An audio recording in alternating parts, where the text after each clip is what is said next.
Gear_007. I'm here with you in STALCRAFT. This is, of course, a video that's going to be kind of a fun, on-the-fly stream guide for STALCRAFT, along with also just being kind of a casual play for making progression for my characters. Now, as you can see here on screen, I have a character that has been so far my main, which has been for the bandit side, with a gear score of 330. Time spent in, of course, with that character with active live gameplay has been 164 hours, and of course that many rubles, that much funds. Obviously, if you ask me and want my honest opinion, I could have gone further and rookie numbers, and I spent a lot of that time helping a lot of good friends getting to the area that I was at and having a great time. I've done a lot of research outside of the game and of course chatted with plenty of people who have more experience and hours than me, so I think I might be able to be efficient in this area to at least give a little bit of advice. What I'm going to be doing is I'm going to be making a brand new character and giving a little bit of pointers on stuff that I would highly recommend. Hopefully this is stuff that will eventually help you and of course strengthen your perspective on the view of the game and to go further. To simply lay it down, this is a Stalker-like game. If you know what Stalker is, then I don't need to go into it. If you don't, simply put, post-apocalyptic world has a little bit of rules that kind of tie in with the Stalker universe. If you are curious about that, feel free to look up videos online. Some people, they read through wikis. Some people, they just simply handle it by simply studying a little bit about the games and getting at least a general grasp of it. Some people, they go into it kind of blindly, which is, in my honest opinion, quite fair. And for some other people, they want to read up on every little detail, and that's perfectly fine. One thing I will mention to anyone who is new playing this or is playing a game like this, a soccer-like game is going to be difficult, it's going to challenge you, and it's going to make you at least have it's going to have moments where you're going to have critical thinking, or at least have to make on-the-fly decisions that will, of course, have cascading events later on.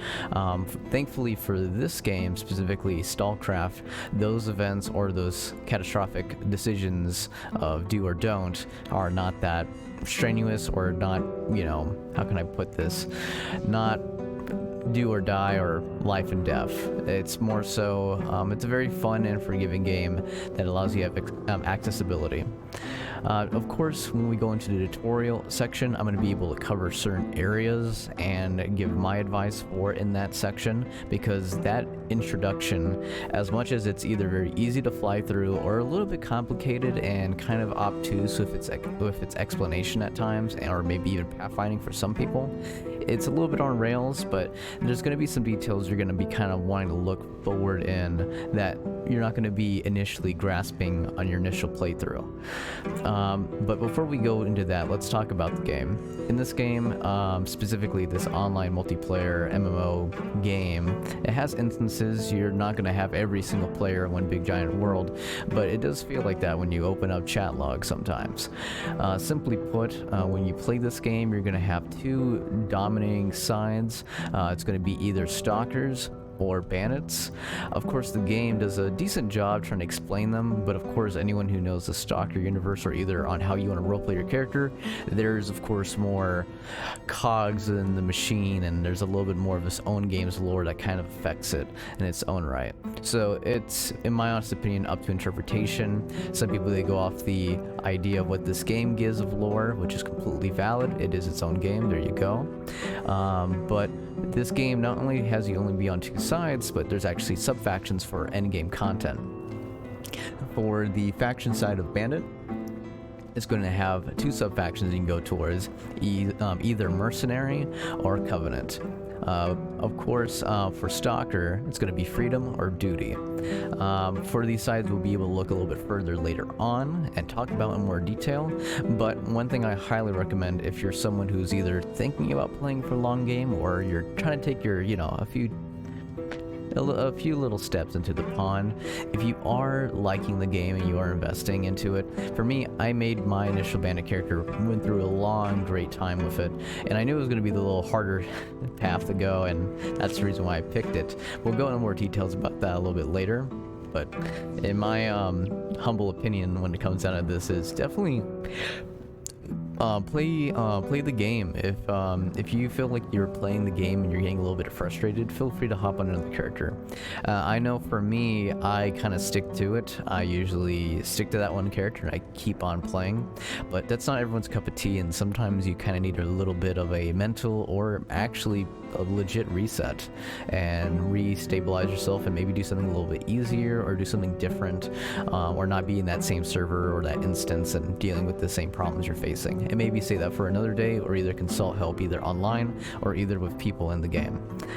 Now, of course, what we're going to do is I have my main character, which sadly they're not wearing my favorite suit, but you know, it is a suit that I have on. Have my P90. Have my other character who's a stalker character.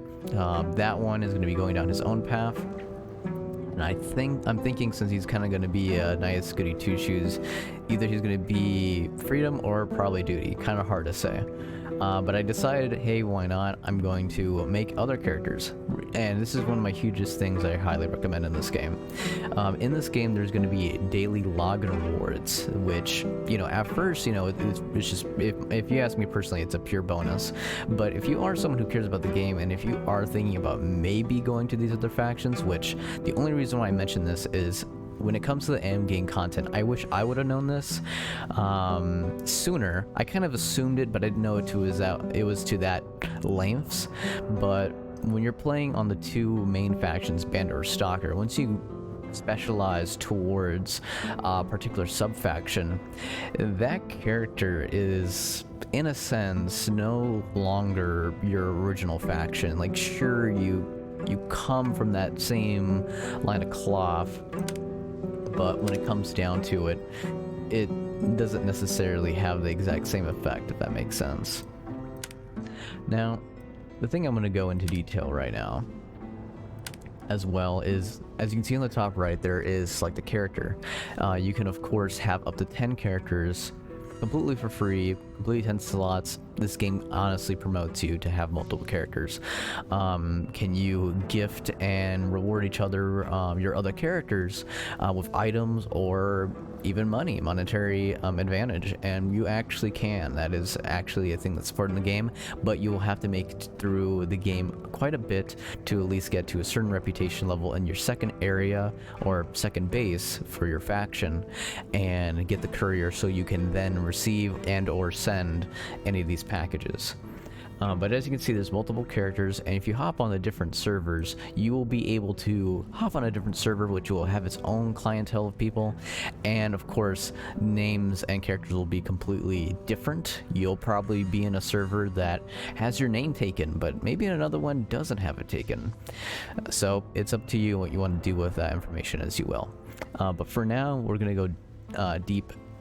We'll simply put dig deep inside the tutorial area. I'm probably going to start my character, just for funsies, Deus Volt over here, just for the meme's sake. This character is going to be for Covenant because it's, if you know the memes, you simply understand where this is going. But as much as I would love to regale you with a lovely roleplay in its own sense, because it would be great, and of course with sound effects and what have you, if you're looking for something like that, tune in for more streams. Either watch and tune in on my YouTube. There will be future content on there soon, and you may be able to find something along those taste buds. But for now, this is going to be a little initial running tutorial for brand new players, just to get things all started. Alright, so we're going to launch into this character and get them going. We're going to be heading over to Reactor 4. Roger! Are you alive? That's great. Come on, get up now. As you can see, this character that's speaking to us is Prince. You can see from the left-hand side, you can see his name. You can hit the Y or Enter button. Once you actually are in-game, you can actually see the notifications. That popped up on our screen is a dialogue notification, which you'll be importantly wanting to look at. As you can see here, we're going to be hitting the Z button to stand up, get our bearings, and we're going to be regaled with more exposition on what the situations at hand is.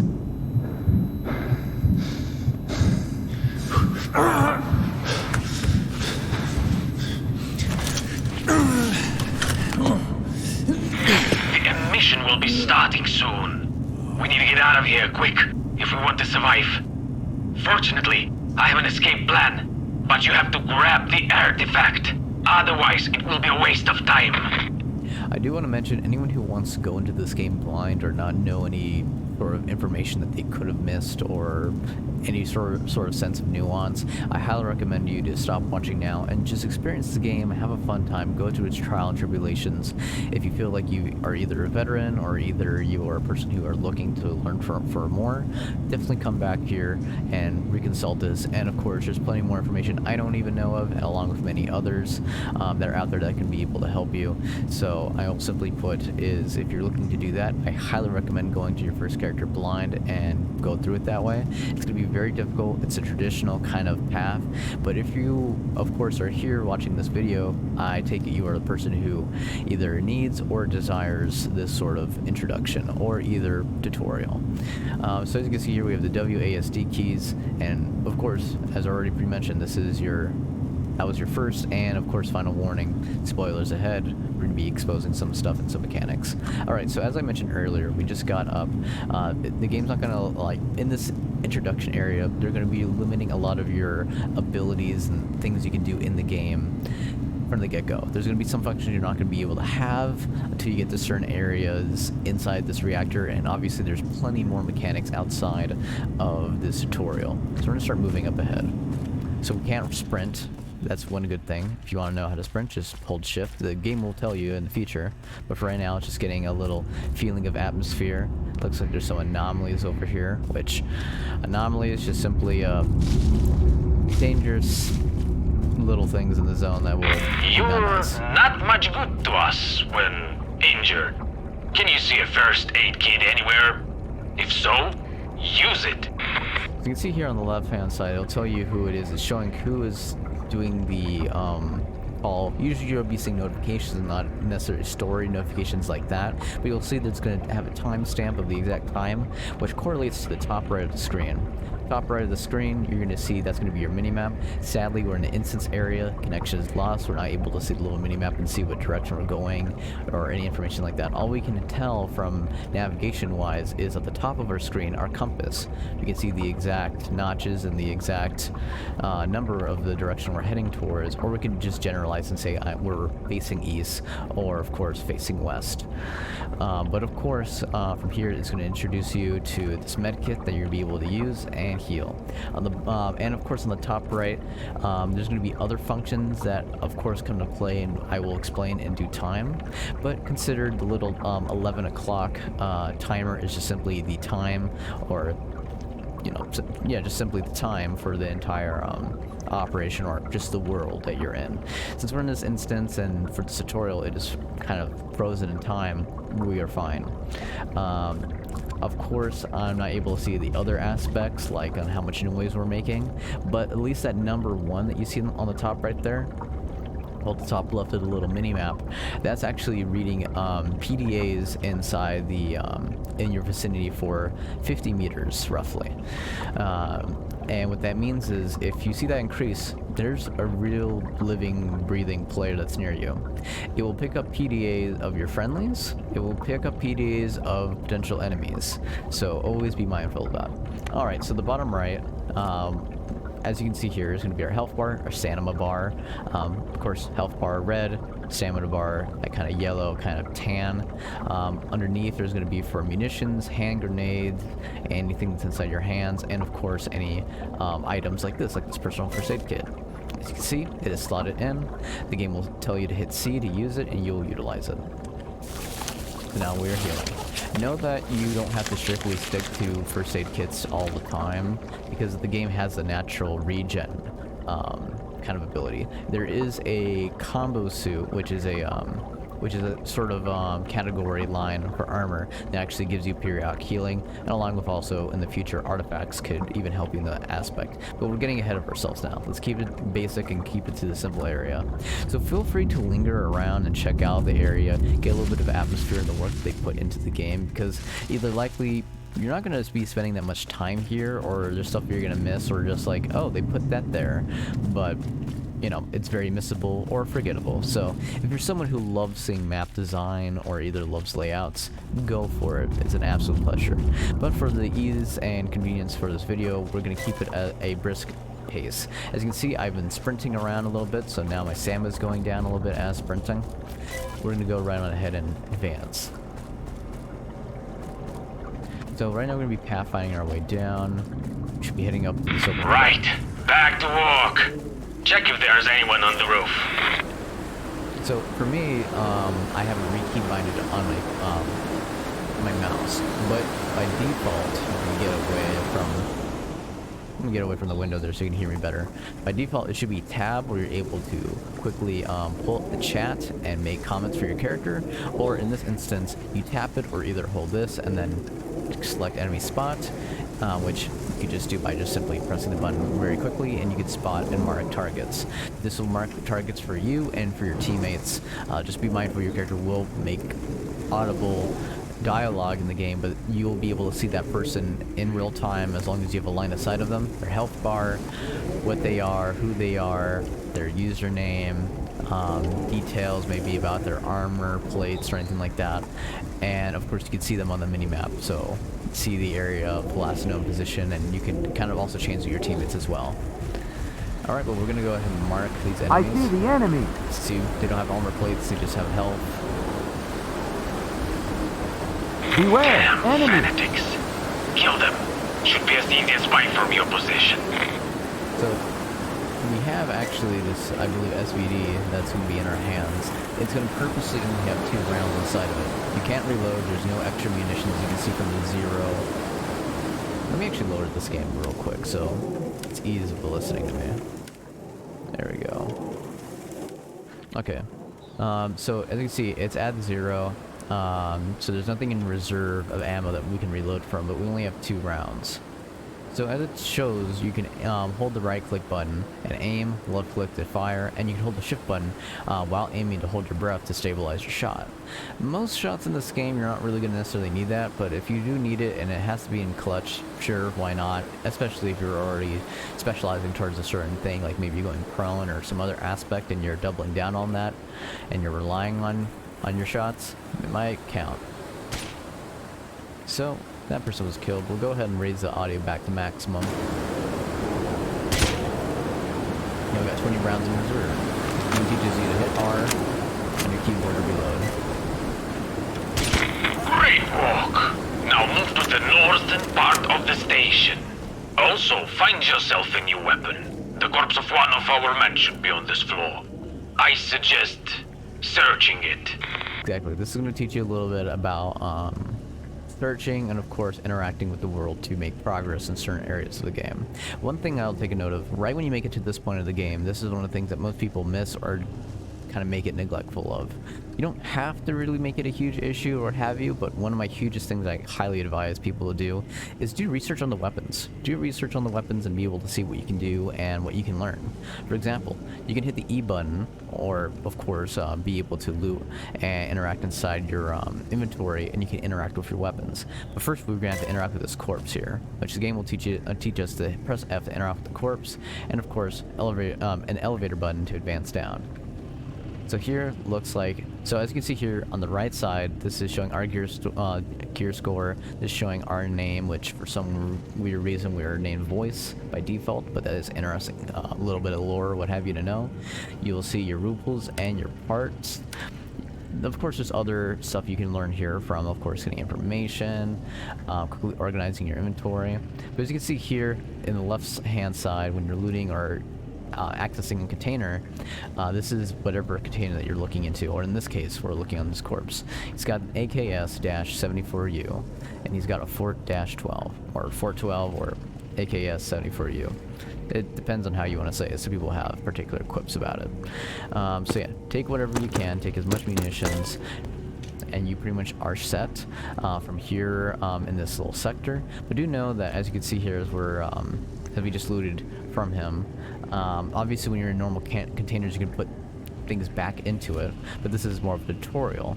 So as you can see here, as we transferred from here to here, we have gained weight because these items physically weigh amount, which most weapons and stuff surprisingly don't weigh that crazy much, but sometimes on certain expeditions, and depending on what you're taking, what you're bringing, and what you're working with, sometimes every bit of ounce of weight counts. And sometimes the more you're good on your weight and bringing stuff minimally, you're able to set yourself up for success on bringing huge hauls of loot with you, or either if you actually know how to position yourself and you bring plenty of munitions or resources, maybe those resources will help you easily take down a lot of enemies, or either set yourself up with keeping you safe, getting you in the game. And of course, if you're using and being weighed down by munitions, obviously using munitions, then you no longer have them, so now at that same rate you're also losing weight there too. But always try to be being as much conservative as you can about your rounds and your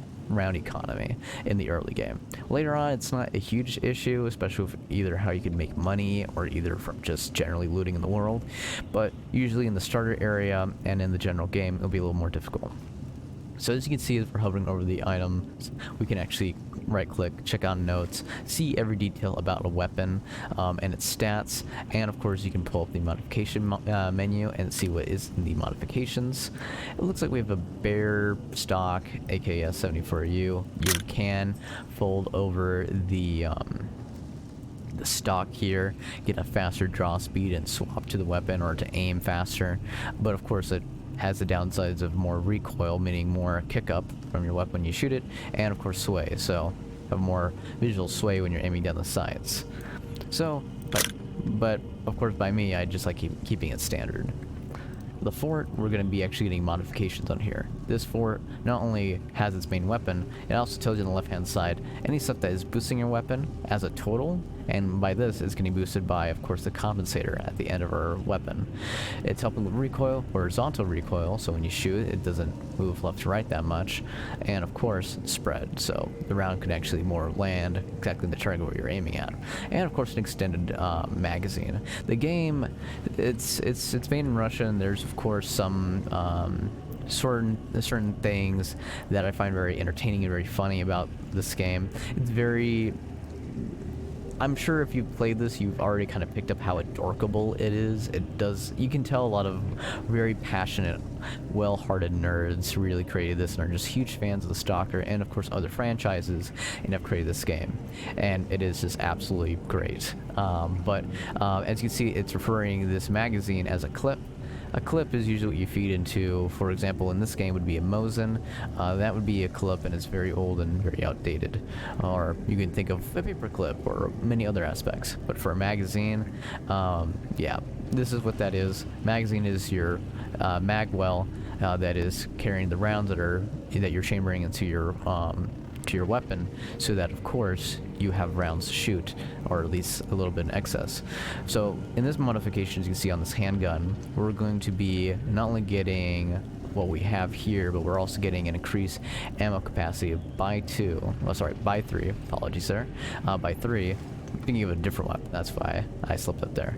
But yeah, we're getting increased by 3 rounds, so naturally, by that logic, this would be 12 rounds by default if you just had this handgun. But because of this attachment, as you can see, taking it off makes it 12, but by adding it, now we have 15, which allows it to have more rounds that you can put down the range and keep yourself safe. Alright, so the game is going to teach us about pulling up our inventory. Now here, this is where things kind of get more interesting, especially with this tutorial onward. So you can go over, drag and drop, replace weapons, put stuff in. You can double click it with left click and quick equip. Some stuff you can actually put on the radial menu by holding the Charlie button, and of course going through the 1 through 9, which the game actually tells you right here, but most people miss it and they don't think about it. So you have to add an item to your favorites using the number keys 1 through 9 in order to use items from your favorites. Press C and followed by the corresponding number. So if I want to have this as my number 1, 2, 3, 4, maybe. Maybe I have to equip it and then I'll do 4. No, it's not. Usually, most times you should be able to do that 4. But as you can see, I can quickly swap between my weapons without having to go through, double click it, or having to obscure my vision. Alright, so things should be pretty much all set and good from here. course, my hugest advice for this tutorial is when you're going through it, you're going to be facing enemies, check out their weapons. Anything that you gather in this tutorial does not carry over when you make progression. As much as I carried on my first ever playthrough so much loot, it is not. You cannot bring it with you, unfortunately. It is not going to be the case. But with this opportunity, though, you're able to see a lot of different weapons, a lot of different modifications, and how they affect and perform in the field. Obviously, these AIs are not going to be representative of players or, of course, actual AI in the game, as, of course, this is a tutorial, and they are very much dumbed down and much easier, and, of course, are zombies, so it's not a huge issue. But, of course, they are still PvE enemies. You can still go through, and you can still go through here and practice. If you want to make a brand new character and delete it, and brand new character delete it, and just go through and have fun with these weapons and to go through. Honestly, it's a great training exercise and it's pretty fun. Definitely gets you in the zone, but if that's too much for you, definitely ignore it. Consider this one and done training. So, as mentioned, nothing of really much to loot or to scavenge. So you can appreciate the lovely work that they did, and sadly know that once you are done with the tutorial, this particular character you're playing as is not going to be able to come back to the tutorial. So that's why, of course, if you want to ever replay the tutorial, just keep a specified character just for playing the tutorial if you validated the tutorial. So, Go to the sarcophagus roof, under the pipe. Our helicopter will land there. copy that, Prince. Okay, so as you can see here from the tutorial, hit N for night vision. This is grade 3 night vision. The grade 1 night vision is going to be yellow, the grade, which you're going to be getting default once you make it into the game. Generation 2 is going to be a green filter. And for generation 3 is going to be a nice clear kind of white filter that honestly just illuminates everything, and in my opinion is my personal favorite and easy on the eyes filter. There is actually a blue filter that I recall that is in this game, but like I said, if of course you're aiming for a specific aesthetic or either you have a preference, of course do that. The reason why we have this night vision on right now is because this suit comes with it, which of course, check out the suit. This is a pretty nice suit. You probably, if you have already went through it, maybe you didn't know your character had this on. Can't say for sure.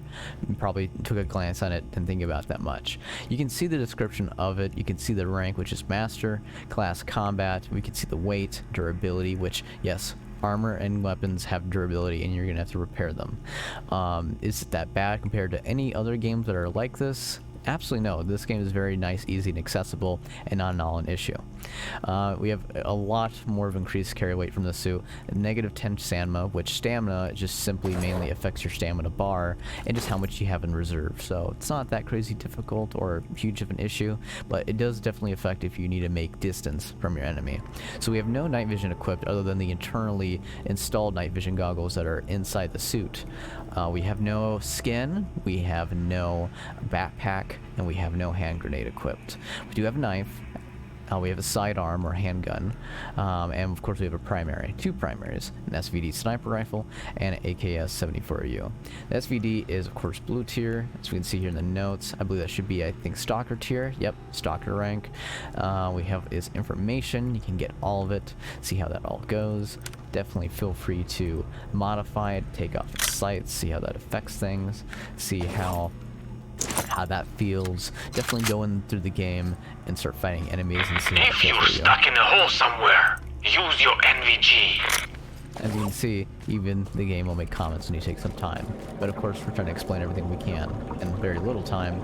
But trust me, it's worth it when you cover these boundaries first and get them all knocked out, than to do it later, having to pick up the slack. Alright, to keep it, we're going to kind of pick up the pace here. I'm going to be nice and quick. So from here, I'm going to hit Z to now go prone and we can crawl. As you can see here, the game, usually a lot of players, they go through and they just go in like this. No, even while you're laying down, you can hold shift and you can sprint and use your stamina to move and, of course, advance faster. It's a really great way to go and cover and reposition to another area and re-ambush your enemies from a different angle, or either just to reposition yourself for general safety. For some people, they get this a little confused. Just hold Q, hold W, you're advancing. You can look up or down. Don't try going off the edges. Use your camera to guide you up. And then you see, oh, I can advance right here. Let go of Q while moving up, or either hold W while advancing that direction and you'll be fine. Alright, we are heading back in here. We're gonna make a little drop. Okay, so this is where Beware, we're getting enemy. the first initial enemies. So we have a suppressor on. Now we're gonna be using that default AK. Well, our lovely AKS setting for you. So like I said, these AIs are very weak. They don't have armor and nothing a huge issue. So definitely feel free to pick up weapons and experiment. This weapon is very great early weapon you can pick on early. Is the best? Of course not. But of course, you get a little bit of hint of some weapons in the future. There's some attachments on them that make them very strong. There's hand guards, you can put more attachments on, which can remove that. This is what the weapon usually looks like, but if you get the hand guard, you can put laser sights, or of course, a lovely tactical grip on it. You can test out the sights, see what fits for you. HK, MP5, definitely a beauty right there. MP5, always a huge fan of them, and of course, I'll be able to show you in a moment why. Because that's why. We got an M4A1. Now, know that all these weapons have different people who have fans and who are specialized for different roles. Some weapons have modifiers. Good examples, the handgun. You can see a damage modifier for damage increases by 1% for every percent of the target's health that is missing to a maximum of 100% damage. That is on top of what your weapon's already doing. That is a pure plus. It's a great executioner weapon if you want to use it like that. Some weapons like light machine guns and even sniper rifles, even here, have a little bit more extra modifiers or properties that help it. For example, damage modifier increase damage for headshots, or better armor penetration, or it makes them have a likely chance or will make them bleed, or have enough stopping power to go through certain armor plates or what have you. Don't hesitate to search the corpses. There's always something useful on them. Oh, we got a shotgun here.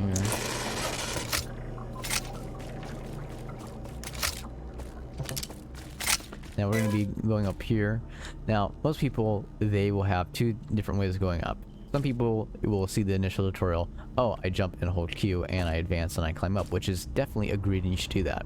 A thing I will teach you that the game does kind of address, but doesn't really, in a sense, is you can actually charge jump in this game. Which, so some people, even for myself going through the game, I kind of knew of its vague existence, but I didn't really think about it too much. And for some people, it's completely missable, and for some quests or some progression or some exploration or cheeky angles you can set yourself up in, requires you to use this mechanic to get there. So in the bottom right you can see my stamina bar. If you hold the space bar, it will charge up blue on the bottom end. That's you charging up your jump. Now now pressing W will have you jump forward, move forward, and you let go of the space bar and now you've jumped. You've now jumped a very high area. You don't have to hold Q and climb. Sure, maybe use a little bit of your stamina. That quickly came back, and you'll be all set. As you can see, if you're going forward and you're doing this, you're going to use all your stamina, and there you go. If you want to charge jump, you literally have to hold down. You have to stop moving, charge it up, and then go forward, and then there you go. Which, if you have it more an open area, it's going to look like this, because you have actual room to move around in. So we're going to go ahead and start advancing forward, but that should be a nugget information that either helps you change complete scenarios and firefights, or either flat out helps you with exploration or helps you evade firefights that would have been your doom. Alright, we're going to advance through here. For me, I quickly swap through that by hitting shift left click. It's another way you can go out and quickly swap items and have it be from there. Get used to different draw times and see how long it takes to swap different weapons. Sometimes that could be the night and day difference of you surviving or you dying, and sometimes it's worth it to practice that a little bit. Quick! So The mission is starting soon. don't worry about the mission. The mission only starts when you get to a certain distance in the tutorial. But yeah, you want to kind of get familiar with the changing out your weapon times, because that will be definitely handy and useful to know when and when not to swap out your weapons, or when to and when not to reload. That is definitely handy to know. When to engage, when to disengage. Even though you have 10 rounds, you'll be fine. Nice and loaded. Push in, go back. Try different sights, see how the weapon performs out of sight. Прикрой меня от этих гнусных неверных. Scan around. Наш брат покинул нас. Feel free to look around, feel free to experiment.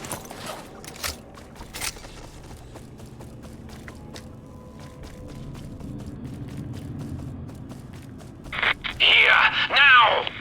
Understood. Which, it's going to be almost the end of this tutorial a little bit, but as you can see here, we got some endgame suits out here, some lovely suits of lovely endgame progression out here. We have some artifacts here in display, which we kind of wish we can take, but there you go. You can get familiar with some artifacts and what they look like in this little area, which I highly recommend doing because it'll keep your eye trained a little bit more than just having to hope you know what an anomaly looks like. Sorry, an artifact looks like. Pardon my correction. But anyway, we'll be making forward progression. Where have you got to? Move it! Calm down, Prince. Everything's gonna be fine. Братья!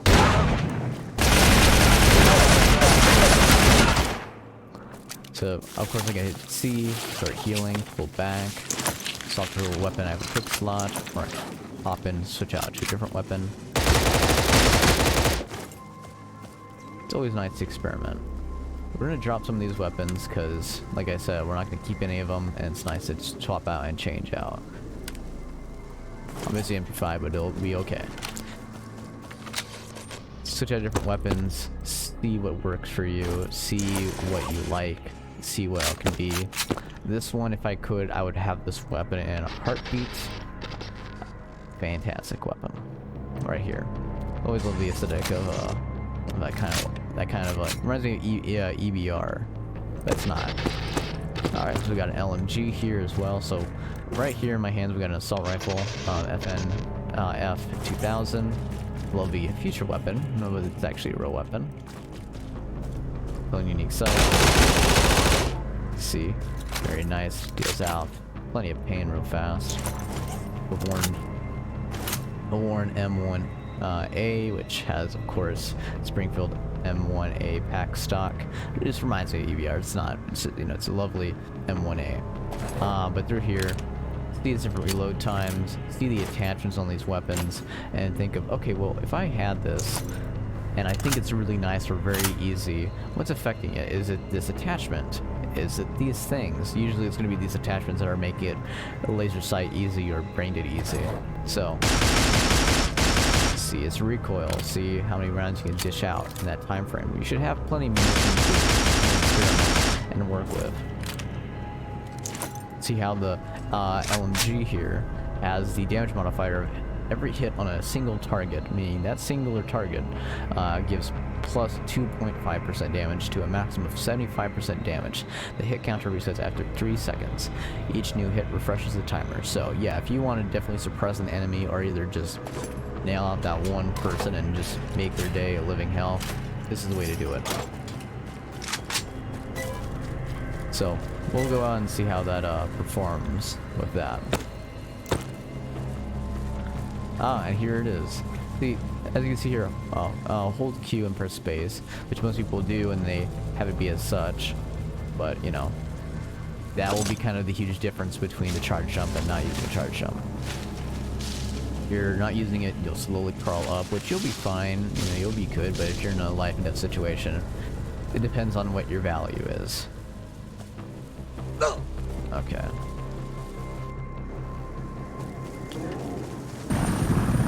Where are you, damn it? The mission is starting!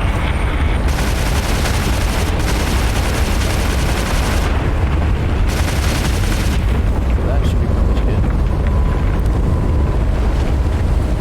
I'm gonna mute it for this one moment here. We'll be perfectly fine. This little area, feel free to go through this area and check out the weapons on these people. Sometimes, like, I see this MAC-10, it's more, it's not exactly, like, it's a little exotic, but, you know, it's not that high grade. It's not something crazy to write home to. Same with some other weapons. We got a UMP, very nice, but there you go. And, of course, an HK. G36C. This one's pretty nice. But anyway, so you'll be fine. This is what an emission looks like. You've heard a little bit of it starting out. It'll make wailing sounds, what have you. Normally when you're playing, you will want to seek cover. in the Stalker games, when there's an mission, at least in the later games, you usually just want to go in a building, you'll be safe. In this game, you want to go in a shelter. By shelter, I mean you want to go in a fortified building, or 9 times out of 10 in a bunker, underground throughout a certain layer where you are safe. You're gonna either have to look online if you're looking towards shelters, and this is one of the few things where I'm like, I actually suggest this if you don't want to pathfind it yourself. And that is either reach out to other people or either look up on the STALCRAFT interactive map, and there you're going to be able to see shelter locations, event locations, and loot caches for future grinding if that is something you care about or value, along with also with any additional information that is provided there. That's one of the things I will acknowledge here. Yeah, so in an mission, you know, give it a minute or so, you would be basically pretty much dead or dying really fast. Thankfully in this tutorial you'll be fine, but yeah, an emission will mess you up. Ideally, if this was a real scenario, I probably wouldn't necessarily go to the helicopter. I would probably hunker back down inside the facility and get deeper in so you'll be safe in this ideal scenario. But most buildings are not this grandiose in the main game. It's going to be more nature, or if it's going to be urban, it's going to be like small apartments or small buildings, and it's going to be to that kind of like cottage house in the prairie type of situation. But anyway, we're going to keep on carrying on, and we're going to advance this ladder and conclude the tutorial. And then of course he's making more dialogue. Where are you, damn it? The mission is starting. So he's repeating that again. So we'll finish this little tutorial section and cap it off there. Finally! Prepare the laboratory. You had us worried. We thought of going without you. Ain't that a kick in the head? Game was rigged from the start.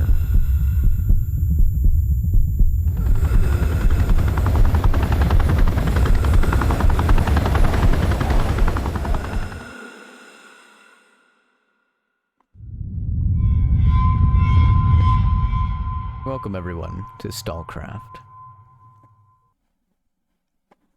Все больше людей безвозвратно уходят в зону отчуждения.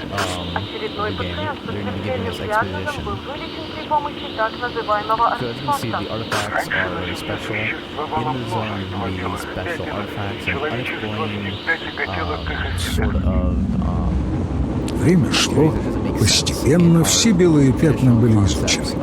Казалось, что на планете не осталось земель, неизведанных человеком. Но вместо белых пятен появилось одно черное пятно. Таинственное, дикое, не поддающееся объяснению ученых зона. Изначально зоной называли периметр, радиус которого составлял 30 километров вокруг Чернобыльской АЭС. Именно эту территорию задел так называемый первый выброс, огромный всплеск неизвестной энергии, который изменил саму реальность. Первыми людьми, ступившими на земли зоны, стали отнюдь не ученые или военные. Первыми были обычные бродяги, искатели приключений. Они с уважением относились к зоне, не используя в ней оружие и аккуратно исследуя каждый ее закуток. Когда первопроходцы вернулись, они принесли с собой первые артефакты. Это аномальные образования со сверхъестественными свойствами. При помощи артефактов можно было лечить любые болезни, создавать мощнейшие источники энергии и нарушать физические законы. После этого интерес к зоне невероятно возрос. В нее хлынули люди всех сортов и моральных качеств. Одни именовали себя сталкерами, пытались жить по заветам первопроходцев. Другие назвались бандитами и восприняли зону как место вседозволенности. За артефакты разгорелась настоящая война. Это стало причиной того, что зона изменилась навсегда. Именно тогда там появились аномалии и мутанты. И именно тогда зона начала давать людям отпор. Со временем мутанты и аномалии становились опаснее. Свойства артефактов начали слабеть, конкуренции стало больше, поток людей, пытающихся прорваться сквозь охранные периметры в зону, ослаб. Однако совсем недавно случайным людям, не имеющим отношения к зоне, начал сниться один сон. Во сне менялись некоторые обстоятельства, но неизменным оставался большой яркий голубой шар, который видел каждый из них. После этого сна все люди, которым он снился, устремились в зону. Это явление получило название «Зов», а всех, кто следует этому зову, прозвали «блаженными». Lovely sphere, which everyone who sees these types of people, they call them blessed. Now we are here at the faction selection menu. As already priorly discussed, we have the two major factions. Know that when you eventually get to true endgame, you're going to go down a faction, and trust me, it's just like in other Stalker-like online games, networking is key, and it's not a huge issue. You'll be fine because the servers aren't that insanely huge or big in their own senses, but you definitely want to network in some senses to either find people of common folk, see people if they're going the same traveling routes, maybe you get in stuff and do some trading, go on the auction house. It's a lot of opportunities, but for the simplicity of this tutorial, there's going to be the two main sides, stalkers or bandits. Of course, when you make it to that end game area, that true end game, going super far in your character, super grindy, probably like complete the main story, already grinding further, trying to make progression at the bar, which we can cover in the future. But of course, you can see here, it'll tell you future recruitment. If you're going to stalkers, you can stay a stalker, and you technically can go up north and be, in a sense, fine, but usually most people join their sub-faction and start progressing towards that, and usually people, as I even priorly stated, create full characters dedicated to those things. I, myself, in a sense, included. My first character was a bandit who is a mercenary, because I love that faction, because of the stalker-like games, and of course that fits my exact MO as a person who sees the world in shades of gray, and of course there's profit, there's opportunity, there's adventure, and there's a lovely great time to be had, and to, of course, the lovely nice sum of a paycheck to collect. Of course, in this game, there's going to be some stuff that is very tied in with the lore of Stalker, and some stuff that is creative liberties for the developers who created this game of STALCRAFT. For example, the other faction that you can select is Covenant. Some people jokingly say it's, in a sense, it reminds them of Monolith or some other factions that are a little bit more similar, but Covenant is its own faction that is created by the developers. Simply put, the Covenant is a group of religious zealots that, of course, well, I will simply put it about cleansing the zone, and of course trying to make sure everything is lined in certain aspects and certain factors in their own little world. While you'll see the mercenaries having their militarized camps, you'll see the Covenant probably in their holes, probably inside a bunker, but of course in the shadows, hiding and waiting and ready to strike. As the description for bandits and the faction description says, a life of crime ain't easy, but it is what we do. We stick to what we do best, and even in the zone, we spit on the rules. Best of luck, men. Shaft those suckers. Saint, leader of the bandits, or at least in the lore of this game. I will at least say you can also check out the initial starting area from Adamant's HQ or the boathouse, which you'll be starting at in this area. If you want my opinion on the current state as of the beginning of the year 2023 of this game, either side is perfectly fine. If you want more of an enriching first and more of a realistic take on a stalker-like experience, highly recommend Bandits. I went and did both sides. I've done research. I've consulted many other people. on the factors, I will simply put, if you are looking sadly for a very feed you, spoon feed you easy progression, stalkers would be the way, but it does not teach you any of those mechanics on how to pathfind, how to survive your own. And let me simply put, a lot of people, the population for the game, majority of people are on the stalker side because they either have this sense of like, oh, it's just the first group, or I don't want to, I just want to PvE or get my first initial start, or they want that easy experience, and boom, they get in that little area. There's a large amount of people there, but also a lot of people to fight and take from, but also a huge bands of people that can work together. Same breath, though, is when you have a huge group of people that are assumingly thinking that, oh, you have been killed, someone's going to go over and try defending that guy's loot or avenging him or whatever. It turns out no one's really going to come to your help unless that person is dedicated and wants to go out and do that. For bandits, though, since you have less people, expect no backup. It is simply as it is, but if you do get backup, it's because someone in there knows how hard it is to be a bandit, and thus they're doing it to bat for you, to secure your loot, or at least at minimum avenge you, and of course set roles as they are supposed to be in a sense.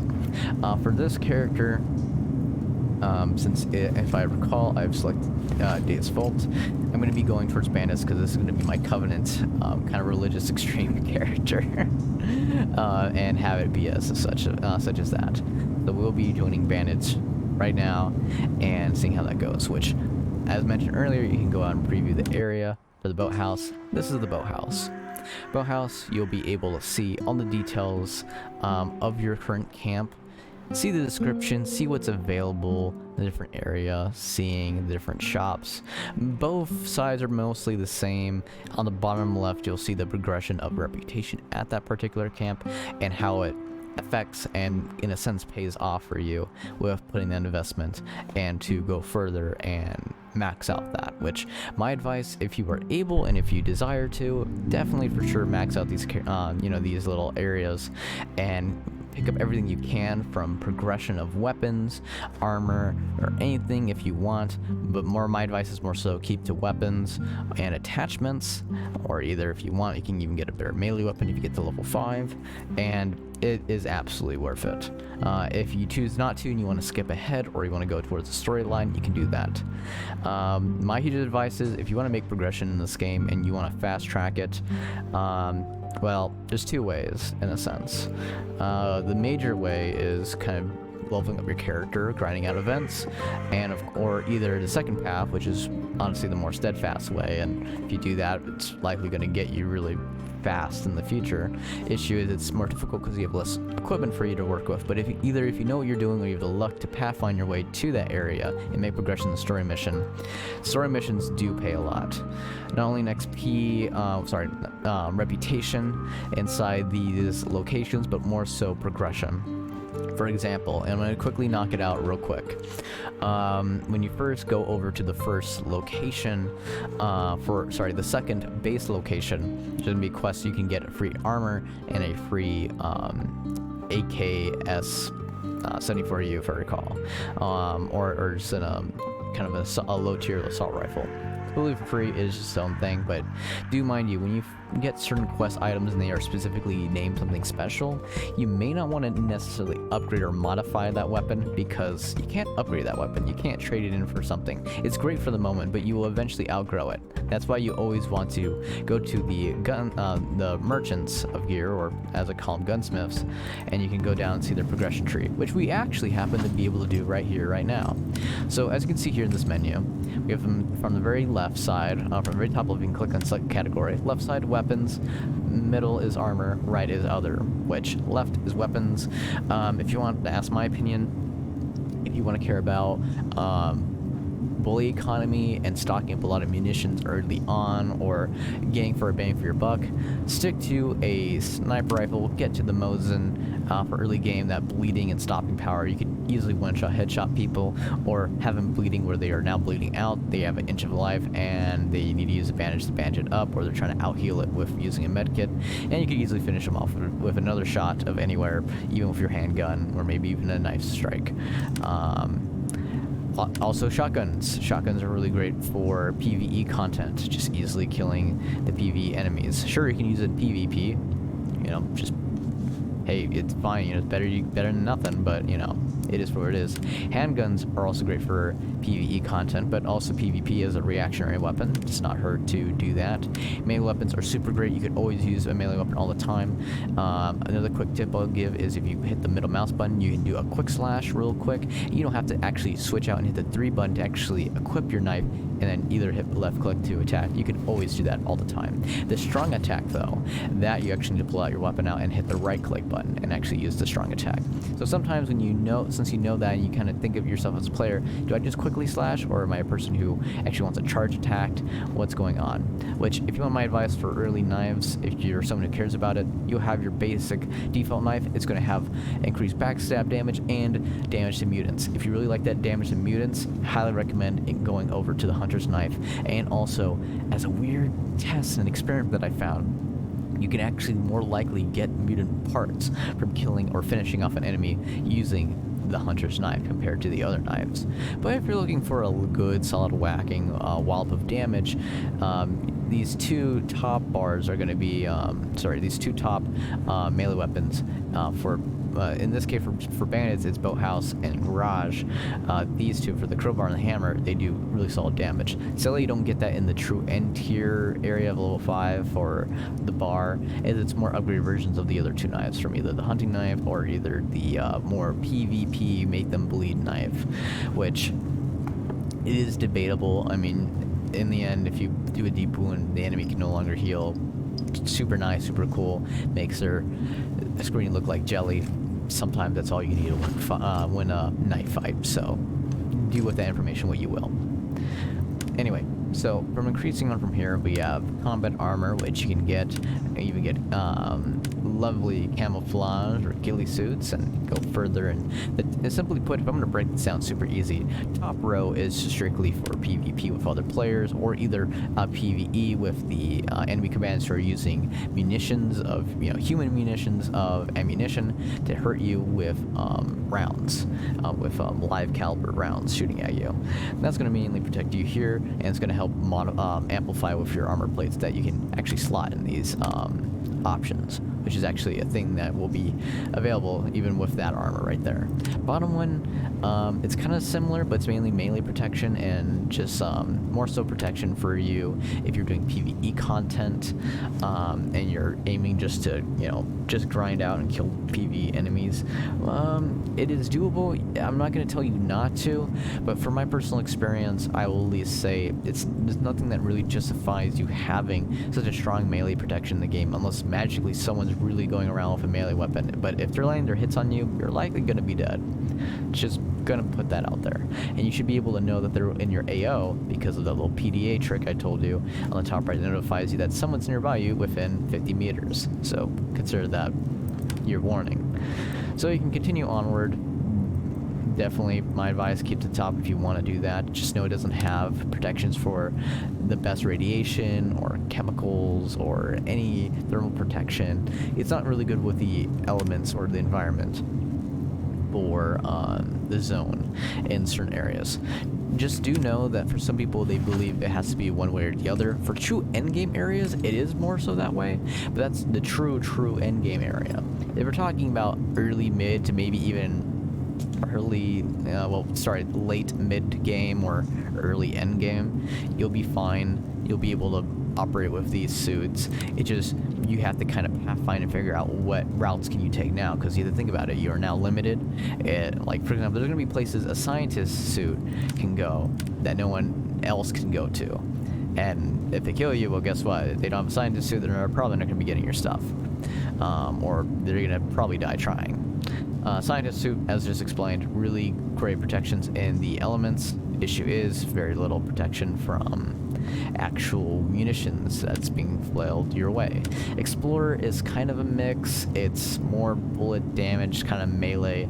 It sort of tips into the protection that you get from bioinfection and radiation, but it lacks in many areas from the actual anomalies or the thermal, which is kind of the issue there. Is the worst snow. In true endgame, there's going to be artifacts you can collect, and you can put them in containers, which I'll show you right here with the backpacks and containers. You can put in these top row containers up here, and you can actually slot them in and utilize the magical properties of those artifacts. But that's going to be more so later to end game sort of situation. My advice, keep to the bottom row, go to Transformer bag, go onward towards Aaron Jr. backpack. If you're going to be carrying a scientist suit, definitely investigate yourself a sports bag so you can throw on your character, because not all suits can wear the exact same backpacks. Some are very spiffy and specific. So if you're wanting to be more flexible, definitely keep going down this route. You can go to the tricep backpack, assault backpack. That's what I did. Great carry weight, great stamina for your stamina pool, and you'll be all set. The Hellboy backpack is a unique backpack that is a backpack for carry weight, a little bit stamina, but it's weaker than even this one that you see right here, the MBSS backpack, but it has the unique properties that you can put 2 artifacts in it and you can set, which is basically an upgraded version of this artifact container right here. This one is just 3 artifacts you can hold at one time. This one is just 2, but now you have a little bit bonuses from a backpack. But of course, as mentioned, scientists, you're going to be able to go click on view info, see the rank of it, see how it goes to, see what's compatible backpacks. But as you go further, you got to do your research. As you see, immediately from that one level up, going to the garage level 1, compatible backpacks, only light backpacks. So only that little like zip backpack I just told you about, or compatible containers, except bulky ones. So all the ones that are very easy, but probably not the bulky ones. And things change after these different suits. Combo suits, this is the one I recommend most players, especially if you are trying to think of jack of all trades for the earlier and even mid game, is absolutely worth it. The reason why I say this is you can make it to the garage, or how can I put this? Photon, as it's called for bandits, but because it's saying garage for stalkers is so weird now I think about it. But in that area, you're able to get the suit. It's going to have these basic properties, but super cheap, super easy to grind, especially if you're a stalker. Like, everything the grind is just inside your wheelhouse on your side of the fence. You'll be fine. Bandits, you're going to have to go out a little bit more, probably go to Agroprom. That's fine. Trust me, if you got skill or you know what you're doing, it's not going to be that hard. But as you go further, once you get to the level 3 of the second location, you'll be getting periodic healing, and it will come with internal night vision goggles, which is already Gen 3 goggles. So that white vision filter night vision goggles that I showed you earlier, you're going to be getting that. It's super great if you're a marksman, or either you want to pick out details or pathfind and see situations. And the combo suit is no master of any, but it is kind of master of its own sense, but it's more so built as a jack of all trades suit. As you can see, it's an alright bullet resistance, alright melee, okay explosion, pretty good resistance from any environmental damage, quite serviceable radiation, thermal protection, and bioinfection protection. Psi emissions are a little low, but that's perfectly fine. If you start leveling up more, these properties do increase even further. Some areas, like specifically psi emissions, or sometimes you have bioinfection areas, which is green. I think psi emissions purple, bioinfection green. Those areas are very niche, and it's mainly for the scientist suit or someone who heavily invested in artifacts and specialized towards using the explorer suits, which is a little bit costly, or at least very time consuming to do that. So highly recommend to go down these paths and these trees. Obviously, I'm not going to tell you what to do. That is just simply my advice. If you want my true advice on the matter, make your character, make your first character experiment. Try every suit, upgrade every suit. It may take space in your inventory, but it's better to know that information if you want to make another character, or if that's your main character. Guess what? Now you have that information. You now have the suit. You can choose you want to upgrade it and see if it's something that is up your alley, or if that's going to be something up your playstyle, or maybe a different suit is called for a different situation. Maybe you have your friend who's in trouble. Or either you're trying to recover your loot when you died. So now you want to put on a combat suit, or maybe a little suit with more combat capabilities, but keeps you protected from the elements. There's a lot of things you can see as pros and cons of these suits, and let me just say, as much as it may seem like a huge space taker, it definitely pays off really fast, especially if you take the time to actually grind out. One quick thing that I'll note, for every camp actually has it where it is so much easier to grind for the resources that you need to make progression if you rank up the rank of that camp, which you can do that by doing the main story missions, side missions, or either just playing the game and doing the events and leveling up that area. The only location that's going to require you to go a little bit further out than the initial area is going to be the true endgame area, which is the bar. Well, it's not true endgame area. True endgame is kind of your sub-faction, but I'm saying just for the mid-tier level, you're going to be capped at level 4 for certain areas like the pit, or the forest, or however, whatever, vice versa. It's going to want you to go further north and more further dangerous areas to then progress and make that track, to make that go on forward. So without further ado, we're going to go ahead and dive into bandits.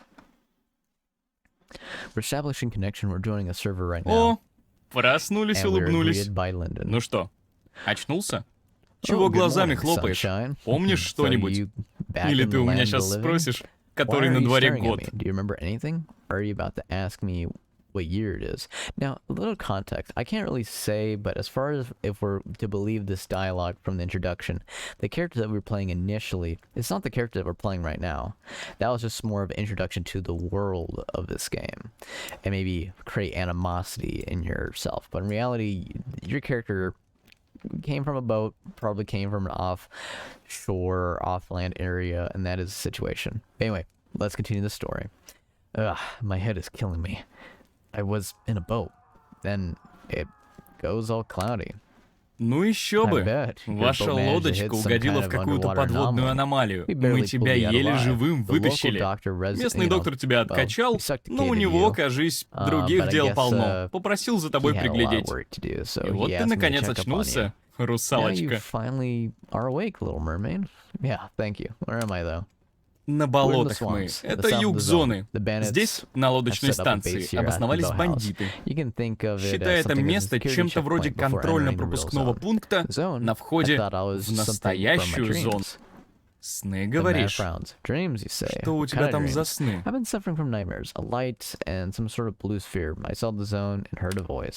Ясно. Ты у нас блаженный.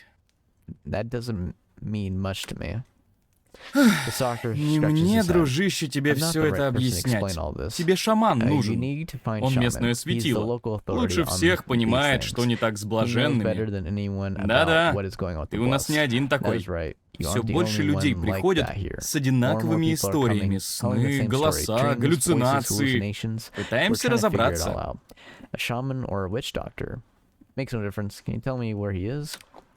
Не так быстро, дружище. Тебя местные выходили, но сам понимаешь, тут у нас не благотворительность.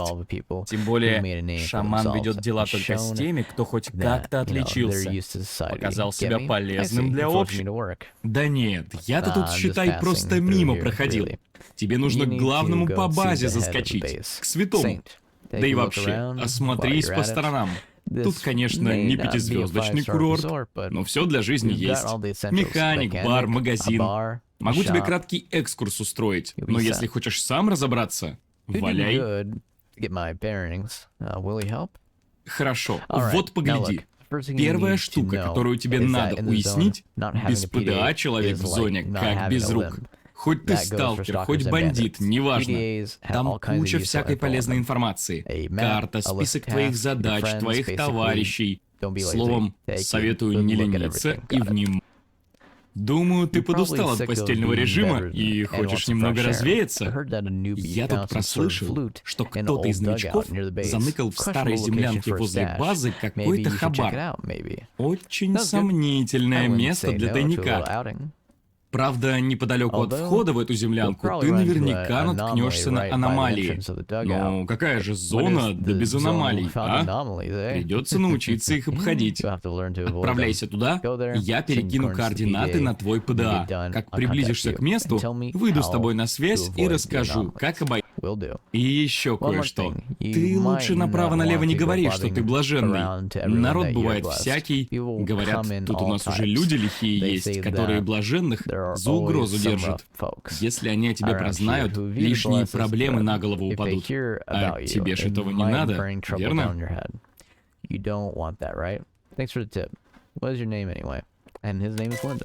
Ой, я не сказал, что ли? Липа.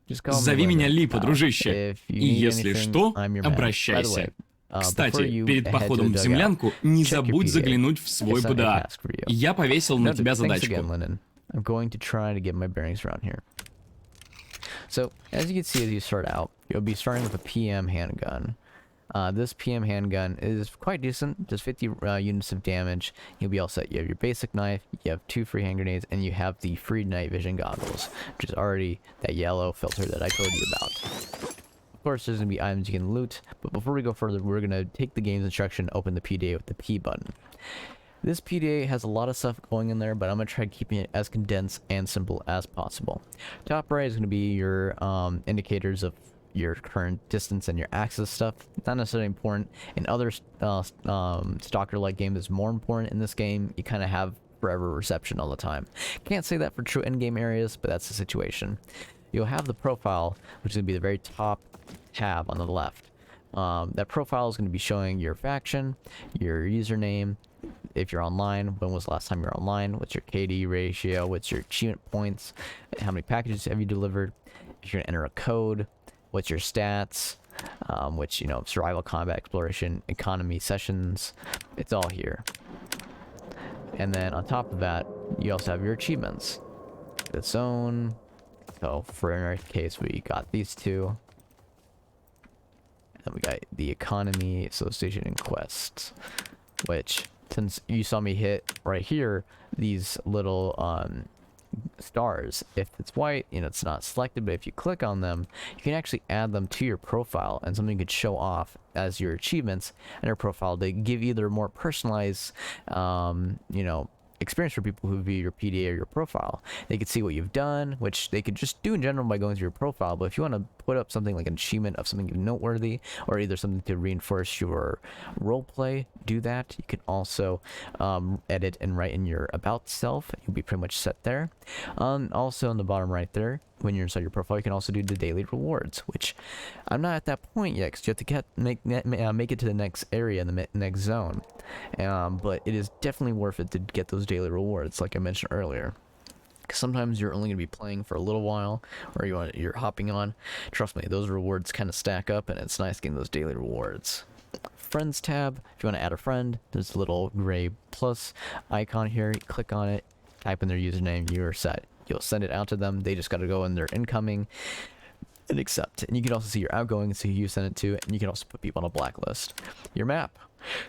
You can, by default, hit the M key and it'll pull up the map. Easy peasy. For me, I keybinded it to the tab button because that's what used to be the spot button. Now I wanted the quick spot to be on my side of my mouse. I just quickly hit tab because it's so easy. Right next to my finger, I don't have to go move my entire hand to go hit the M key. You can see the entire map. You move around, see all that. These markers that you can see I have over on here already. These are actually markers I actually left in the past that I've already left on other characters. Yes, the markers you make will be sharing with other characters. So if my advice, if you're finding an area they're like, okay, this is really good, I would recommend trying to recolor stuff and associate with different colors of your characters. Okay, is it red? Is it blue? What does it mean when it's that? Does that mean stalker? Does that mean bandit? What does that mean to you? Obviously, you can always erase if you hop on another computer. Sadly, that cached info is saved specifically for that computer. You can recover it, but for me, I started from scratch, which I didn't mind. My laptop had millions of icons all over it, and I left it as such. These little purple icons you see here, these ones are actually shelters that I can actually travel to and hunker down in case an mission happens, which is actually one right over here, which I will show you. So let's say an mission happened right now. You'd be going down in this little bunker, and once you're down in here, you should be fine and safe from the mission from claiming you and your soul, pretty much. But that's the thing in this game, is sometimes you're not going to always be safe. Sometimes you have to hop in a vehicle and hope to gosh it has protection. Maybe you hop in the center of a building. You're likely not going to make it unless you know, or you've either done the testing either through the hard way, or either someone else has already done the testing for you. Personally, that's up to your call and situation at hand. Of course, as you start making progression, my advice for one of the first investments you want to do, as much as great as the PM, and most people want to get rid of the PM, if you're going to be going towards, hold on, give me one moment, so yeah, if you pull up the map menu and even if you're across the map and you go over Photon, you can double click on it, and you can, of course, see and access the area that is their area. Since I haven't visited that location, I can actually click on it and see what's inside its base and all that details. It's only until I actually visit there. But here I can zoom in, I can see exactly where the areas of some merchants are. I can double click on it, and I can kind of hover around, get a mental picture of where they are, and do that. And I can even double click it again, and of course access some of their menus. So one of the first things I highly recommend if you're playing this game, doesn't matter what side you're on, pick up the TT. Once you get your initial starting location to level 2, which is brain dead easy, the game pretty much hands it to you because of the story, but you can actually get this very cheap weapon, cheap handgun, just for 510 rubles. Insanely cheap, not worth anything more. It gives you an improved handgun that gives 6 extra points of damage and has other things going for it as well. And it's going to be your upgraded pistol until you get something at the next location, which is for bandits, Photon. For the stalkers, it's the garage, and pretty much you're not going to get one for quite a while, so pretty great to grab that early on. Helps PvE content, helps even PvP. I've killed pulling people with the TT. It's a really great experience. But yeah, that's pretty much how that goes. So yeah, hit P, go into your tasks, be able to see, of course, here, what's your tasks, click on that, top right, show in the world if you want to have that physically show in the world, or make active. For me, for default, you'll see the game like this, where it's like trying to show in the world exactly what things are. For me, I think it's kind of bloated. If someone was standing there, I wouldn't know unless if I aimed down the sights and checked every little area, the initial scans. For me, I like going over game. Let's see, there's map waypoints in the world. I like to have that off. So now it's just the game, and it is pretty much that. And then if I want to change it as well, by default the minimap rotates with the player as well. I turn that off so I can keep in the minimap wise oriented exactly of what direction I'm going, so I don't always have to look at the top of my screen. I can quickly glance at the minimap and I can see my character going north, looking towards the east, south, west. Great orientation. So as you go on, you're going to be able also to have a guide here. I highly recommend it. It's very underrated. People do not sit down to actually look at the guides, see the different devices in the game. The leglet, I'll tell you one thing, all these devices, I'm going to honestly skip you so much grind. You stick to the story mission. Once you go to the dump, this is for both factions, if you're able to circle around from the flanking sides of the center and find your way to get there, you can skip all the grind of doing the pancake, mini pancake, leg. You can just get the leglet, or I think it's leglet if I recall. But yeah, you get that. It gives you a scanner on it. It's like, I can even pull it right here. It shows you a scanner. You can, this is simply a metal detector, and that's how you can get certain loot, or well, yeah, simply loot for progression of your character, or either to make some good solid money. There's also other detectors as well. This is more later on in the game when you're playing hot and cold with a device. I think even the description says, yeah, this one locates signals. It's used to locate zones of anomalous activity. It's equipped with a basic tracking device. The wire glows brighter when aimed in the right direction. Simply put, as much as I would love to regale you and make this longer, I'm more of a concise person, even though despite how much I've been talking. This stuff you can look up and read on your own. submachine guns that are all here. Feel free to look through them. Do a little research. There's gonna be some weapons on here that you're not gonna be able to actually find in, you know, on the general market of standard progression, so you're fine. About my advice on the initial SMGs to invest into, if you're gonna start getting investing to the starter ones, you can kind of honestly skip. They're entirely passable. The green ones is where it's gonna pay off, especially if you get to the bar and you're wanting to do PvE content. Yeah, with that PvP content. These are also great in PvE. For the early zones, you could just rip through enemies with 9mm, but just you could easily find shotgun shells or buy shotgun shells and you'll be set. Like, each shotgun shell is gonna likely take out a full PvE enemy, if not 2, 3, or 4, and you're pretty much done. And if you're landing every pellet, then 3 or 2 if it requires more than 1. So for the submachine guns, recommend the Bison. Huge ammo capacity, great fire rate. There you go. This is if you don't really have that much crazy skill and you want that firepower and you're on your own, and there you go. If you have a little more skill, I highly recommend going towards MP5 if you're able to manage 30 rounds in the magazine for a while. Most people should, anyone who's familiar with FPS should be able to do that. If you want to test out the weapon, like I said, it's in the main starting tutorial. Take off the attachments, get a feel for the weapon, see how that works out for you.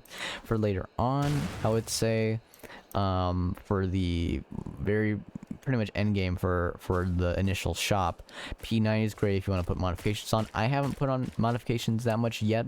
I'm still working towards that. The Varesk is really great with damage, and with its ammo capacity still 30, the Spectre's pretty good. With increased capacity and even a little more damage than the P90. Their fire rates are a little bit different. So pretty much that's how it kind of goes. And sometimes the fire rate is all you need to win a firefight, pretty much. And you always got to kind of factor and consider that. Assault rifles, you have your AKS-74U. You can go to AKS-74. And then these green ones are pretty good, except for the AKM. As much as people want to praise the AKM, and I give it props because that's most people, they fall in the trap of defaulting, upgrading their AKS-74 and thinking, oh, I need to go over and upgrade it. And I'm going to upgrade to the next thing. It changes the caliber of ammunition you have to use now. It switches to 7.62. You're going to be using the ammo either for the endgame rifles, or either sniper rifles. It is used for sniper rifles. So if you start using this stuff early, you're never going to really stock up on it, and you honestly could just take a sniper rifle, take 20 rounds, find plenty of rounds on the field as well, use that round, kill a full enemy, that is it, or hugely debuff them, that is it, and done. You use an assault rifle, there's no special modifier for using these, and yeah, you basically just burst through that ammo, which is not a huge issue. I mean, if you win the fight, you win the fight. That is where that ends, but you know, you gotta always kind of consider that. There's of course other branches as well. Some branches of weapons dip into each other, like the machine guns. In the assault rifle, it dips over with the RPK-74. If you're gonna upgrade your trying to remember from my head here. No, we were just talking about right now. There you go. The AKS-74. Okay, so my gut instinct was right. From the AKS-74, upgrade to the RPK-74. Why? It has a damage modifier of the LMG modifier, but it's basically a better free capacity assault rifle / machine gun. And yeah, there's plenty of plus sides. If you want to go further from there, you can go further in the machine guns, or you can just go in the actual areas of blue and purple for the assault rifles, and then it kind of justifies itself in that aspect. So machine guns, RPK if you want, you can go to DP if you want, nothing wrong with that. You can go further if you want, it's your choice. Shotguns, I will say national shotguns are alright. Toes is kind of passable. Mossberg is, in my opinion, a must grab if you can. If you can, and grab the shorty from the boathouse or from your starter location, once you get to, I think, rank 4 or rank 5, you can get the shotty. You're pretty much all set and good to go. Some people like the pump action shotguns along with these two with the MPs. That's fine for me. I like the Frangie. I like to be able to quickly spam click and put so many shells down range and just, you know, that's it. There's nothing they can do. Which the upgraded pump shotgun does get a little bit better of that little aspect, but the same merit, you're not really banking on that rate, and you're doing mainly PvE content, which you're not going to really need that much because all these shotguns come with a damage modifier for damage to mutants by 1.5, so you're not going to really need that much.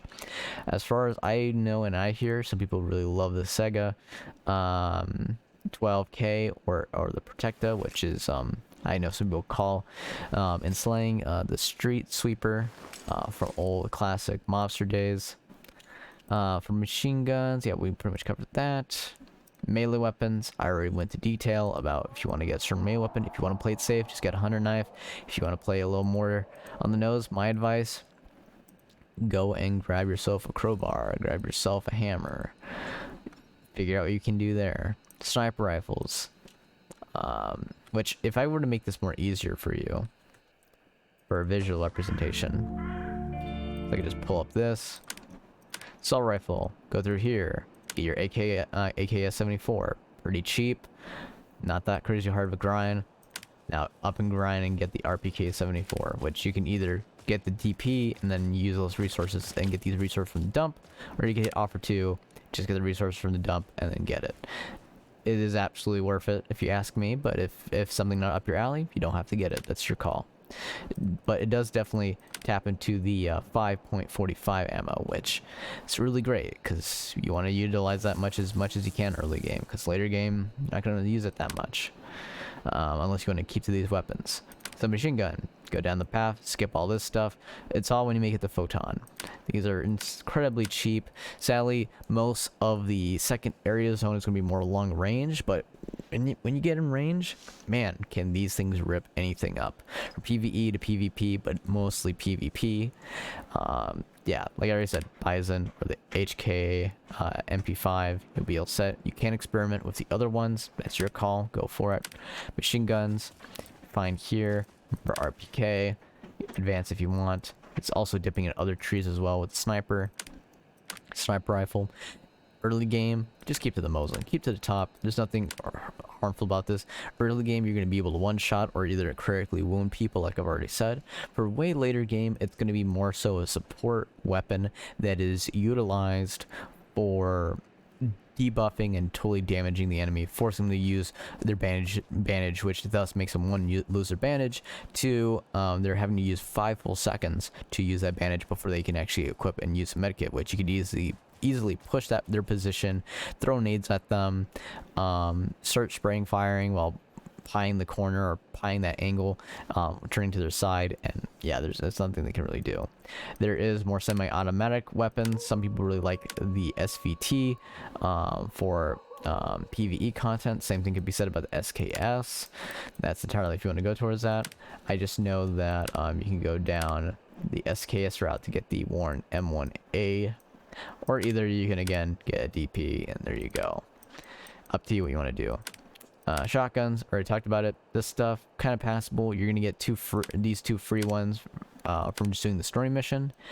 If you get the bow hat level 5, shorty is really great. For me, I didn't necessarily need it, but I could see the great utility because you can actually put that in your sidearm slot, which is really great. But I like having a handgun. That's just more of a me thing, and that's something that you can definitely consider there. The toes, like I said, pretty much skippable. Super cheap if you want it. Basically upgraded these weapons, so you can totally do that. But if you can, get the 9 aluminum, get the stinky root, which is so easy, super cheap. Mossberg, you'll be set for a long time.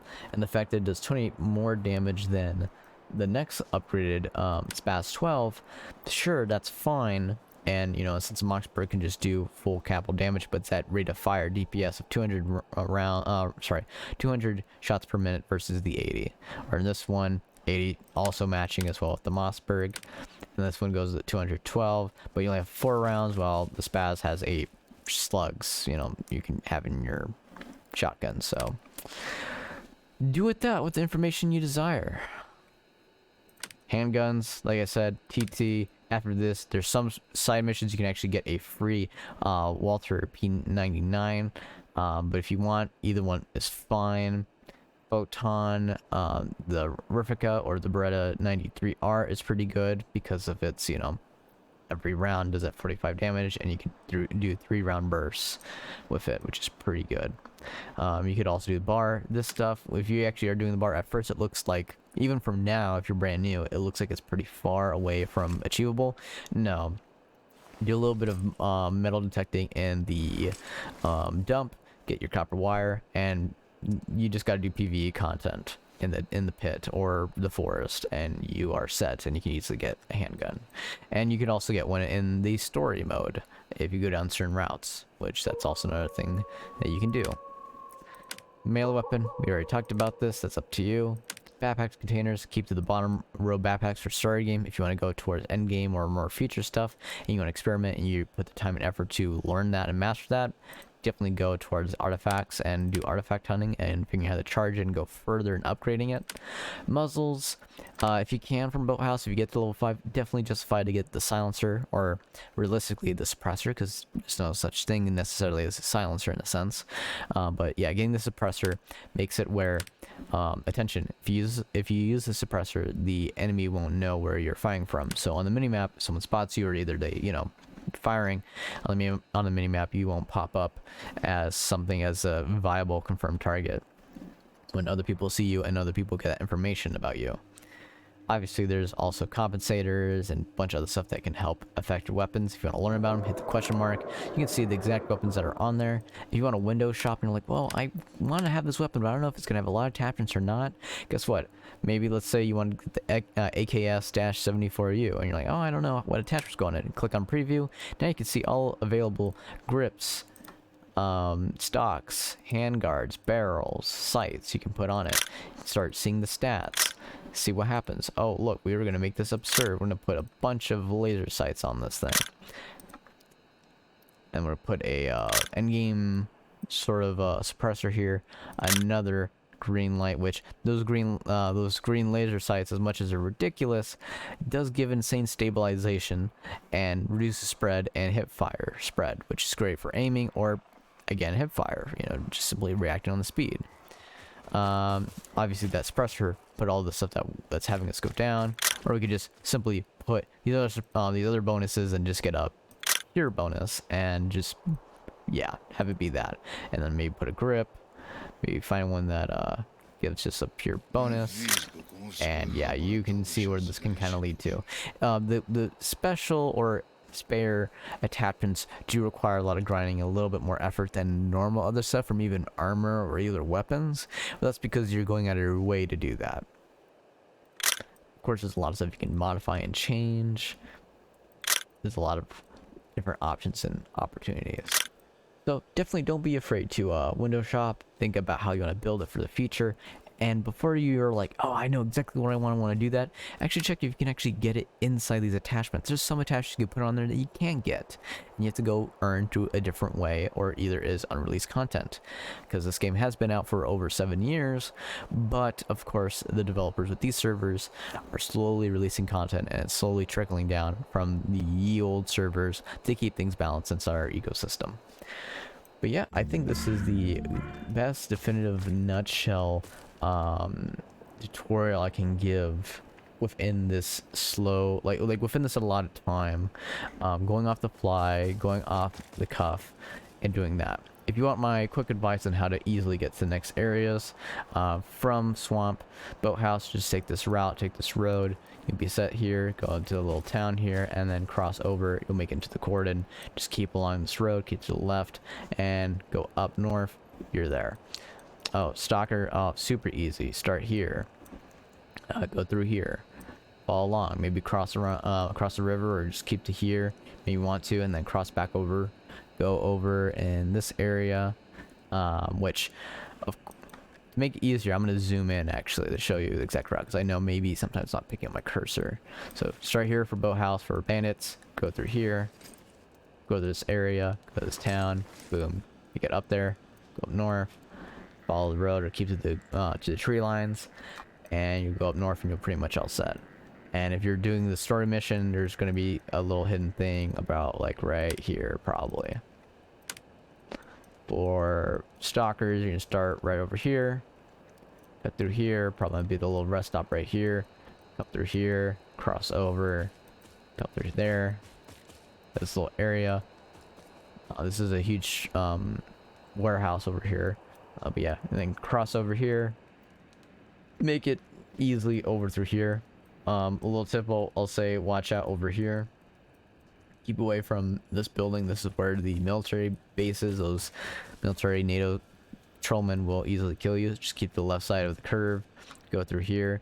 You'll see this huge anomaly area. Once you see this area and you're like, oh, that looks a little dangerous, just head east, head to the right, keep to the main road, and then to the right, you're now at the garages and you're set. From as far as my experience with Stalker, if you want to really make it to the next area, you just pretty much honestly just go right here, cross the fence, and you're in the next area, the Dark Valley, etc. If you're playing bandits, you're here, you go back down, go to Agroprom, start through Agroprom. You can either work out through the center or to the right side. If you're looking for the dump, there's a secret, there's different ways of getting in there, from the main path to a path from the mines that are right here. Access through and exit to this area and insert. Obviously both sides are going to be wanting in this area because this is how you make progression, and then the guy who gives you that one little metal detector is going to be in a bunker in this AO, top right of the main factory of the dump.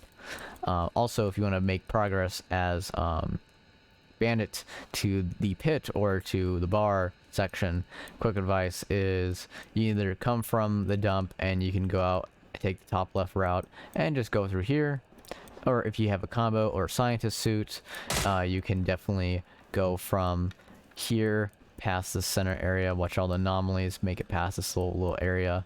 There should be right, just keep along this wall here. You can just hug it the entire way, this little mountain cliffside, hug it all the way. You'll make it to this little factory, leads to a deeper bunker. You can go in super deep, you can go in.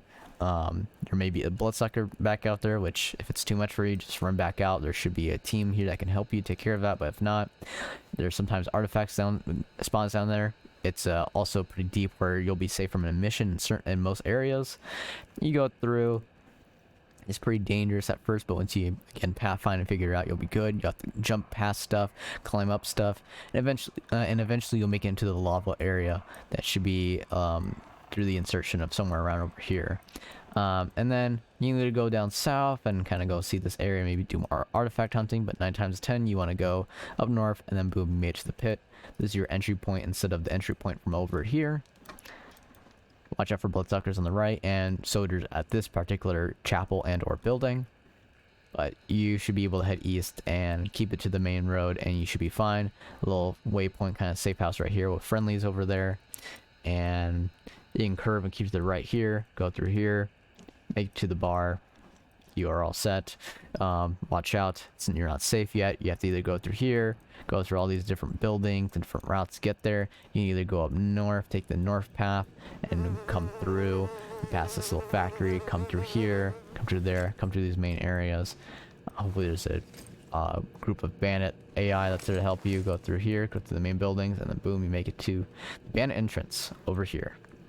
For the soccer side, I would go into detail about it, but I'm not gonna lie, like you're up here, you're in the forest. Sure, there's a lot of anomalies out here, but once you make it through here, you're pretty much home stretch free. There's no obstacle, no issue. The only thing that could ever run into you as an issue from you running straight home is likely a bandit who knows what they're doing and they're behind on the other side of the fence. Which, if you are a stalker and you hear that and you have an issue with that, just know that there is usually 9 times out of 10 more stalkers already pre-camping and doing cheeky bandit stuff that bandits should probably be doing. That's why I refer to those stalkers specifically as raiders. Those raiders always make the situation fun, or for some people make it infuriating, but for me, I think it makes it interesting, and it's an expected deterrent in the game. Obviously, you will be grinding these areas in your respective PvE little zones. Just know people can hop across the fence even in these zones, so be wary. But overall, there's more progression, as you can see in the game, as it goes further, and it's going to take you a while.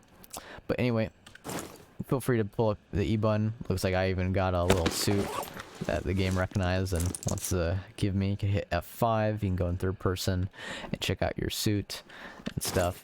If you are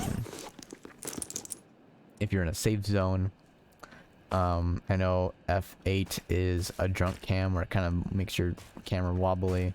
I think F1 hides the HUD. That's pretty good, especially when you want to be all immersive and kind of have those little plays. That's pretty fun. There's some other details and other tricks and tips I can give, but that'll probably have to be for another guide. This is going to be the entire introduction for a brand new speaking player that's going through. So just to do a small recap, definitely the Detroit area, feel free to experiment with weapons and munitions. If you're starting your character, whatever your story area is, if you can, max it out if you're able, if you're actually dedicating towards that character. If not, entirely your choice, your situation. If you're looking to make progression, do the storyline, the yellow main quest. If you want to do side missions or events, you can totally do that. Just know that, especially if you already have the reputation for that area, it may not be that worth it, because the whole point probably was for reputation. And some missions are very long or tedious, and they give you a very little reputation. And some are quick and short, and they give you a tremendous amount of reputation. So it's all about luck there. But if you're looking for and desiring guarantees or progression, highly recommend going towards the main story, so you can get yourself your better free suits, maybe a free weapon, mine detector, and for later on, even further, you have better weapons and better armor and stuff. But that's going to be tied to those story stuff, and that's your choice. You want to choose to modify and upgrade them, and that's pretty much how that goes. Anyway, this is going to be concluding my lovely tutorial here. This was just simply a tutorial for, of course, new players, and I want to say thank you again for, of course, tuning in. Appreciate you. Thank you very much. You being here absolutely is a great support, and I'm happy to help anyone. If you need anyone to help you, contact me. I have my own Discord. Definitely feel free to reach out. I have also other Discords and other contacts of people you can reach out. They will be happy to help you. You can look up online if you feel needed. If you want my advice, try going to the game blindly if able. But if it's to a point like this where indeed you're watching this and you are needing that help, then of course reach out. There's a great community that's there to help you. You can always hit enter. Some people are joking and some people are actually trying to be helpful. Also, if you're ever inside this chat, there's different things you can do to interact with this chat. Like there's a keybind, which I'm trying to remember. I think it's tab. Yeah, tab. You can actually pull up your inventory, and you could put it in text chat, and people can look at your suit, your little cosmetic or whatever item you have, and you're pretty much there, and it'll make conversation or trading much easier. So yeah, that's what I have it as. It's tab for that one. Which again could be re-keybinded probably from the map one, can't say, but I'm pretty sure it's just the tab button. But anyway, yeah, there's a lot of stuff you can modify. You want to make it general, squad, clan, faction, direct messages. You can modify it. There's a lot of stuff you can do. But yeah, overall, that should be pretty much a nice, good introduction to STALCRAFT, and to actually cover questions that probably people actually wanted to ask. So yeah, go towards combo, grab the weapons that you want, experiment. If you are not sure about which ones to grab, start progressing towards get the free get a Mosin, get a scope for it here at your starter location, because you need to upgrade it to get the sniper scope that will give you more range and availability, and you can quickly swap the attachment if you want to. But yeah, sites definitely want to do that, because yeah, for the most, and it's worth getting better sights, some stuff, and sometimes some of these attachments are definitely worth it, and you've got to get up to level 4, but insanely cheap to buy once you actually get it. I talked about devices earlier with night vision, all the stuff on the top, completely skippable. If you just do the story mission, you're pretty much all set. So yeah, if you are new and you're needing this, thank you. Go out in the world, be at peace. This is my tutorial to you.